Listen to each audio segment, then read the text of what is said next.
Hello everyone, कैसे हो सभी। आशा करती हूँ सभी अच्छे होंगे, मस्त होंगे और अपनी स्टडी में व्यस्त होंगे। तो आज हम पढ़ेंगे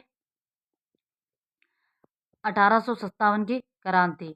लेकिन इसमें पहले कुछ सहायक संधियाँ वगैरह, अधीनस्थ संधियाँ वगैरह पढ़ लेते हैं। तो स्टार्ट करते हैं। सहायक संधि।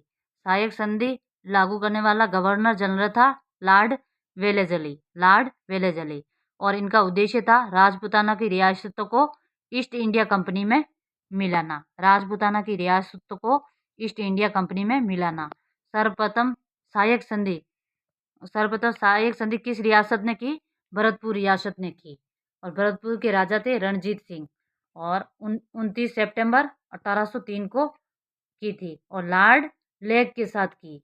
29 सितंबर 1803 को लॉर्ड लेक के साथ की भरतपुर रियासत ने। राजा था रणजीत सिंह। और अब है रक्षात्मक व आक्रामक सहायक संधि किसने की? अलवर ने। अलवर के राजा थे बख्तावर सिंह। अलवर के राजा बख्तावर सिंह और 14 नवंबर 1803 लॉर्ड लेक के साथ सहायक संधि की। आगे है सहायक संधि करने वाले अंग्रेज अधिकारी लॉर्ड लेक था और अन्य रियासत के साथ सहायक संधि जैसे भरतपुर के राजा रणजीत सिंह, अलवर के बख्तावर सिंह, धौलपुर के कीरत सिंह और जोधपुर के मान सिंह जिन्होंने सहायक संधि की और आमेर के जगत सिंह सेकंड इन्होंने सहायक संधि की। आगे है अधीनस्थ संधि। अधीनस्थ संधि लागू गवर्नर जनरल लॉर्ड हेस्टिंग्स ने। सहायक संधि लॉर्ड वेलेजली ने की और अधीनस्थ संधि लॉर्ड हेस्टिंग्स ने। अब है इनका उद्देश्य था रियासतों पर ईस्ट इंडिया कंपनी का पूर्णतः नियंत्रण करना। रियासतों पर ईस्ट इंडिया कंपनी का पूर्णतः नियंत्रण करना। सर्वप्रथम रियासत है करौली रियासत। करौली के शासक था हरबख्श पाल जिन्होंने 9 नवंबर 1817 को अधीनस्थ संधि की। आगे है सबसे अंत में सिरोही के राजा थे शिव सिंह और 11 सितंबर 1823 को संधि हुई, अधीनस्थ संधि की। अब है अधिकांश अधीनस्थ संधियां अंग्रेज अधिकारी चार्ल्स मेडकॉप ने की, किंतु वागड़ में आता है डूंगरपुर, बांसवाड़ा और प्रतापगढ़ प्रदेश की रियासतों के साथ जॉन मेलकप ने संधि की। यानी अधिकांश अधीनस्थ संधियां किसने की? चार्ल्स मेडकॉप ने की, किंतु वागड़ के साथ जॉन मेलकप ने की। अब है अलवर, भरतपुर व धौलपुर के साथ अधीनस्थ संधियां नहीं हुई। आगे है 1818 से 1832 तक राजपूताना की रियासतों पर नियंत्रण कहाँ से होता था? राजपूताना रेजिडेंसी यानी दिल्ली से होता था।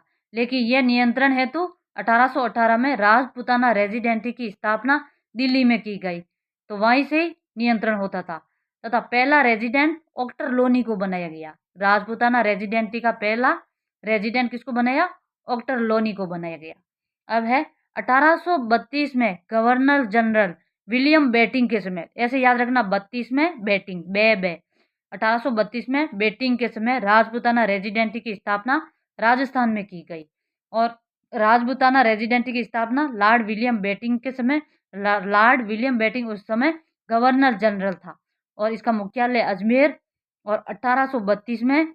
और इसका पहला एजीजी किसको बनाया? मिस्टर अब्राहिम लॉकेट को बनाया। अब है 1832 हो गया। अब 1845 में माउंट आबू, जब अंग्रेज देख रहे थे कि गर्मी ज़्यादा है तो हम ज़्यादा राजस्थान में ठंडी कहाँ रहती है? माउंट आबू में रहती है, तो इन्होंने माउंट आबू अपना मुख्यालय बनाया। 1845 ईस्वी में राजपूताना रेजिडेंसी का मुख्यालय माउंट आबू को बनाया गया। इसके बाद है 1845 के बाद 1848 में गोद निषेध नीति, राज्य हड़प नीति, व्यपगप नीति और डॉक्ट्रिन ऑफ लैप्सिस, यह नीति लागू की लॉर्ड डलहौजी ने 1848 में। और हड़पा गया क्षेत्र सर्वप्रथम ब्यावर और हड़पी गई रियासत करौली थी। हड़पा गया क्षेत्र ब्यावर, हड़पी गई रियासत करौली। तो आज के लिए इतना ही। वीडियो अच्छी लगी हो तो लाइक करना, कमेंट करना और चैनल को सब्सक्राइब करना। कल हम पढ़ेंगे 1857 की क्रांति।